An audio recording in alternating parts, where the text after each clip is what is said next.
Hello. Welcome to another podcast of Forces in Fertility. Today I am joined by my co-founder, Tiffany Lewis. Hello. Hello. Thanks for having me. Oh, welcome. Today's topic, I'm actually slightly terrified to talk about. I'm excited. I'm very excited. To spill some tea, some chisme about this topic here because dang. I need to vent it out, honestly. Let's vent it out. It's necessary. Because boy, did this doctor do some damage. Woo, and it hit home. It hit home. And honestly, the fact that he wasn't the only one. I know. It's crazy. It is shocking that this has happened. And for those of you in the audience who have not yet watched Our Father, there are some spoilers coming up. So if you haven't watched it, feel free to pause or don't, because maybe it'll be more interesting after you hear what we have to say. And then you go and watch it. But just to give you a little overview about this crazy documentary, there is a fertility specialist. He is a reproductive endocrinologist. He was based in Indianapolis, Indiana. And he had a fertility clinic there where he, instead of using the sperm of the fathers who were coming to do IVF with their partners, their wives, whoever it was, he would then replace his own sperm with the father.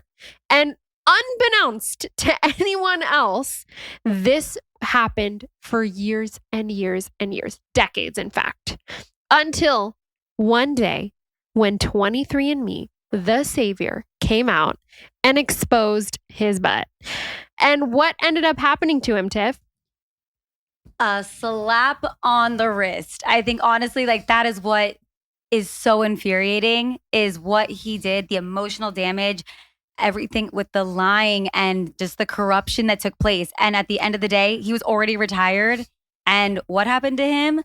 A slap on the wrist. I think it was like a $500 fine. Oh my God. I can't. A $500 fine, and his medical license was revoked after, by the way, he had already retired. Exactly. So what does he care? He doesn't care.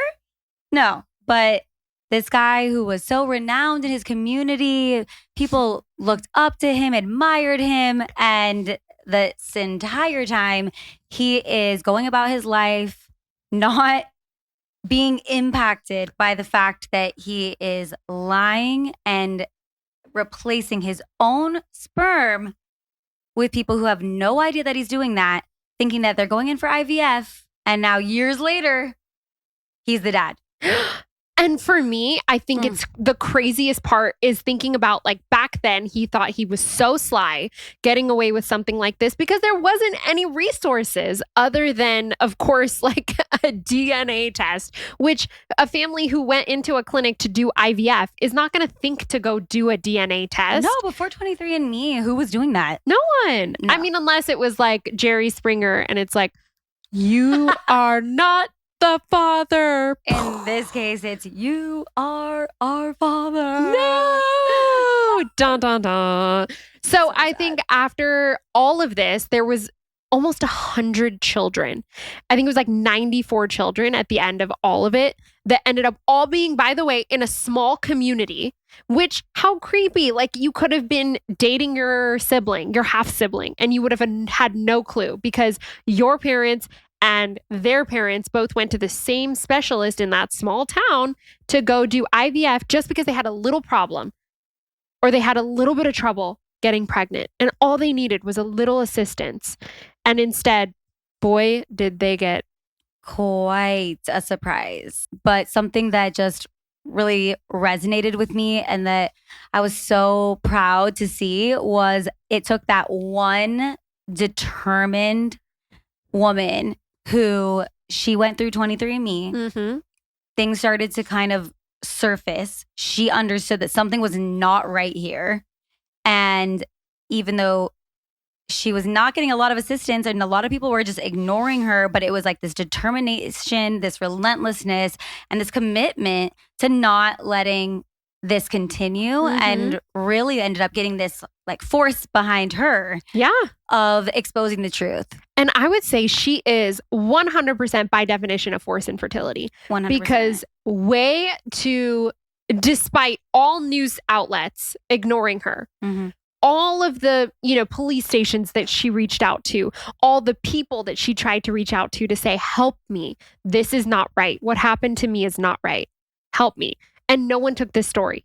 But of course, when you started to see that number triple and triple and triple, and now you're talking about like 94 people who are all born from this same sicko, having their whole life rocked underneath their feet. Like, just, I really can't imagine. And think about those families who then 30 years later find out that the doctor who we trusted with our lives to help us create life for our family did such a thing. It's horrible. It really is. And, I just think that it's the power of numbers. And like you said, like as sad as it is that so many people were impacted, the fact that they all were able to come together and expose something, an injustice that was happening, it's been a ripple effect. Yeah. And so now we're seeing a really big shift because they were able to bring this to the mainstream, you know, and that's with the good, the bad, the ugly. I think that that's part of our mission is just, we need to bring things to the surface. We need to talk about them. And that's how we stop this cycle of people being able to get away with things like this that are just absolutely mind blowing.